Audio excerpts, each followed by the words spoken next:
Praise God, everyone. Today's gospel is from Gospel of Luke, chapter 18, verse 35 to 43. As he approached Jericho, a blind man was sitting by the roadside begging. When he heard a crowd going by, he asked what was happening. They told him, Jesus of Nazareth is passing by. Then he shouted, Jesus, son of David, have mercy on me. Those who were in front sternly ordered him to be quiet.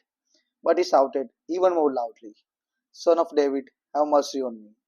Jesus stood still and ordered the man to be brought to him. And when he came near, he asked him, What do you want me to do for you? He said, Lord, let me see again. Jesus said to him, Receive your sight. Your faith has saved you. Immediately he regained his sight and followed him, glorifying God, and all the people, when they saw it, praised God. This is the word of the Lord. Thanks be to God. આજના પાઠમાં જ્યારે પ્રભુ ઈસુ એમના શિષ્યો સાથે જેરિકોથી પસાર થઈ રહ્યા હોય છે, રસ્તામાં એક ભિખારી હોય છે. જ્યારે એ અવાજ સાંભળે છે લોકોનો, ત્યારે લોકોને પૂછે છે શું થઈ રહ્યું છે. લોકો કહે છે કે પ્રભુ ઈસુ પસાર થઈ રહ્યા છે. ત્યારે એ પણ બૂમ પાડે છે કે ઓ દાવીદ પુત્ર પ્રભુ ઈસુ, મારા પર દયા કર. લોકો એને શાંત કરવાનો ટ્રાય કરે છે, બટ એ શાંત નહીં થતો. એ વધારે જોરથી બૂમ પાડે છે. ત્યારે પ્રભુ એનો અવાજ સાંભળે છે, એની પોકાર સાંભળે છે, દયા પોકાર. અને પ્રભુ શિષ્યોને કહે છે અને એની પાસે શિષ્યો ભિખારીને પ્રભુ પાસે લઈ જાય છે. પ્રભુ એને ક્વેશ્ચન કરે છે, તારે શું જોઈએ છે? એ કહે છે મને દેખતા થવું છે. અને પ્રભુ એને આશીર્વાદિત કરે છે, કહે છે કે તારી શ્રદ્ધાએ તને સાજો કર્યો છે. સેમ આજે પ્રભુ આપણને કહે છે, આપણને પૂછે છે કે શું જોઈએ છે તારે. પણ પ્રભુ કોને પૂછે છે? જેને અંદરથી વિલિંગનેસ હોય છે, શ્રદ્ધા હોય છે, પ્રભુ એને જ પૂછશે.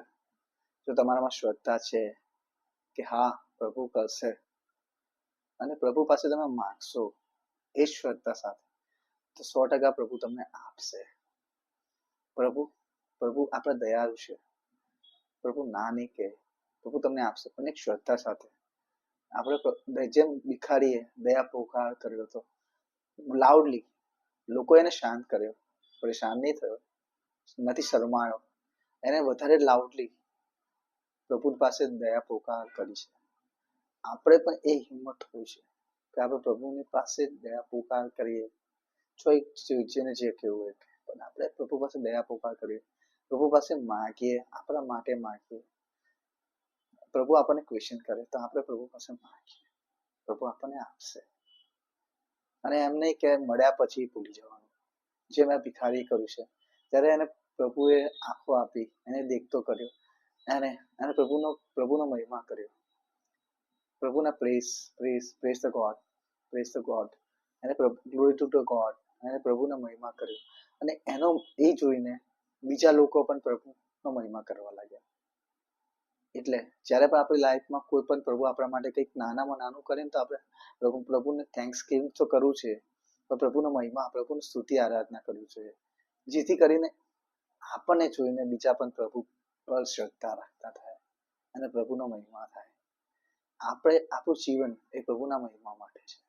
આપણો દરેક શ્વાસ પ્રભુના મહિમા માટે છે. આપણા જીવનમાં જે પણ કાર્ય થાય છે એ પ્રભુના મહિમા માટે થાય છે. તો આપણે એ હંમેશા ધ્યાનમાં રાખીએ. Praise the lord. એક ટૂંકી પ્રાર્થના સાથે સમાપ્ત કરીશું.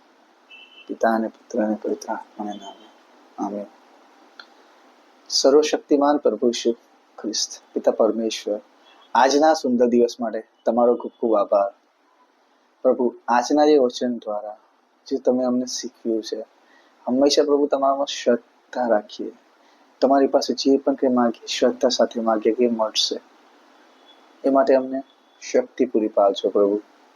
પ્રભુ, ખાસ અમને બુદ્ધિ આપજો પ્રભુ, એક જ્ઞાન આપજો પ્રભુ, કે અમે જે પણ અમને મળ્યું છે પ્રભુ, એનો અમે બહુ મહિમા, તમારા મહિમા માટે પ્રભુ અમે તમારો મહિમા કરીએ, તમારી સ્તુતિ આરાધના કરીએ પ્રભુ જે પણ અમને મળે પ્રભુ તમારા અમારા લાઈફમાં જે પણ ચમત્કાર થાય છે, જે નાનામાં નાનું તમે જે કાર્ય કરો છો એ માટે પ્રભુ અમે પ્રેઝ કરીએ, એ માટે પ્રભુ અમને જ્ઞાન અને બુદ્ધિ પૂરી પાડજો. આટલું વિનમ્ર પ્રાર્થના પ્રભુ ઈસુ ખ્રિસ્તના નામમાં કરીએ છીએ. આમેન. પુત્ર અને પવિત્ર આત્માના નામે આમેન. પ્રભુની શાંતિ.